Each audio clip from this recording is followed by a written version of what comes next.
Assalamualaikum warahmatullahi wabarakatuh. Halo semuanya, kami dari kelompok 10 akan mempresentasikan tugas kelompok kami pemisahan kimia, yaitu tentang analisis metode penyaringan pada minuman kemasan melalui alat filtrasi sederhana. Di sini kami dari kelompok 10 akan beranggotakan 3 orang, yaitu saya sendiri Dipaldo Alakmal, kemudian Nova Ramadini dan Della Puspita Sari. Di sini kami menggunakan beberapa alat dan bahan, diantaranya adalah kain kasa, kemudian kapas, lalu serbuk kopi,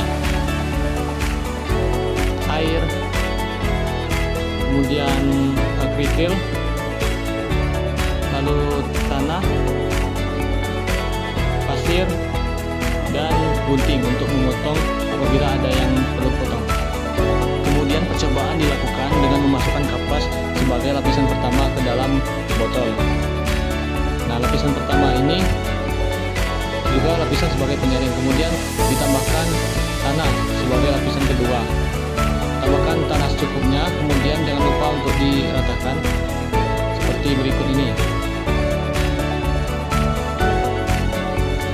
Lalu untuk lapisan ketiga, kita bisa tambahkan pasir secukupnya dan diratakan seperti lapisan tanah sebelumnya.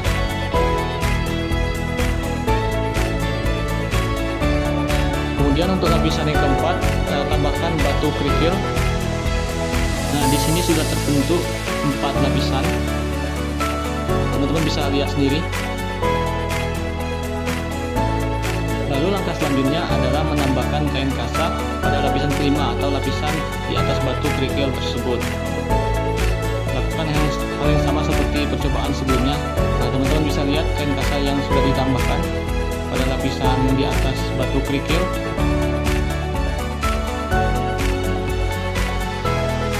Nah, kemudian untuk lapisan yang terakhir kita memasukkan kain kapas lagi. Masukkan secara perlahan dan merata di atas lapisan kain kasa. Nah, seperti berikut ini. Jadi total lapisan yang terdapat pada botol penyaring ini adalah 6 lapisan. Kemudian kita bisa uji coba dengan melarutkan serbuk kopi sebagai sampel. Kita larutkan dengan menambahkan beberapa mili air, kemudian diaduk hingga merata.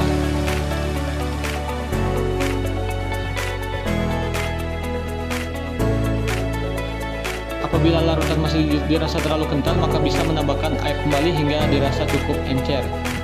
Karena jika larutan terlalu kental, maka larutan tersebut tidak akan mencapai lapisan paling bawah atau tidak dapat keluar dari botol tersebut. Langkah selanjutnya, kita memasukkan larutan sampel ke dalam botol yang telah berisi beberapa lapisan penyaring tersebut. Masukkan secara perlahan.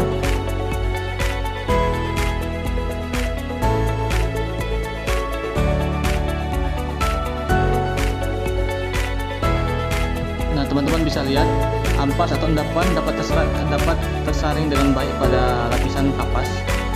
Apabila larutan yang ditambahkan masih kurang, maka bisa kita tambahkan kembali.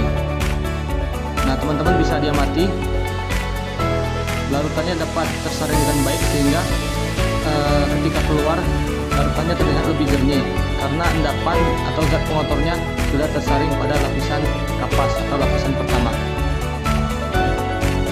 Teman-teman bisa lihat hasilnya. Itu endapannya menempel atau nyangkut pada lapisan kapas, dan hasilnya larutannya menjadi lebih jernih.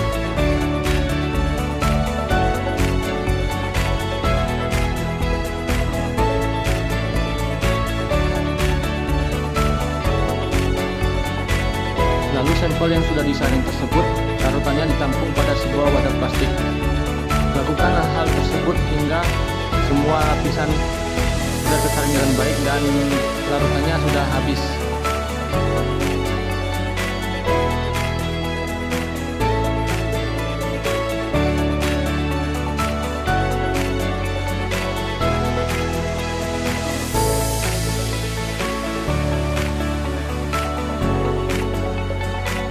Baik, sepertinya penyaringannya sudah selesai. Nah, ini teman-teman bisa lihat ampas dari hasil penyaringannya. Nah, ini adalah produk hasil yang telah disaring. Terlihat warnanya lebih jernih dibandingkan dengan larutan sebelumnya yang berwarna hitam pekat. Dan pada larutan ini sudah tidak terdapat endapan karena endapannya sudah tersaring oleh lapisan kapas. Nah, ini adalah ampas yang telah tersaring di kapas. Mungkin itu saja yang dapat kelompok kami sampaikan. Kami mohon maaf apabila ada kesalahan. Kami akhiri. Wassalamualaikum warahmatullahi wabarakatuh.